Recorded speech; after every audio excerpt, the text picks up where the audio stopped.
Another in my series of videos documenting iconic structures in Denton, Texas. Now that I've moved from there to Pittsburgh, Pennsylvania, today I'm going to be talking about the Morrison Corn Kits elevator. If you've been to Denton, you've certainly seen this sign in the skyline. It's iconic.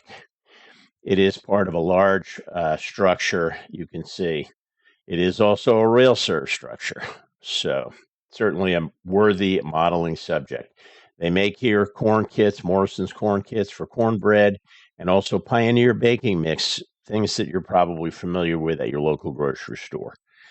This is two silos, two grain silos with different patterns. One has circular cross section silos, the other has square cross section silos. So, two very different looking silos, but they are part of a massive structure.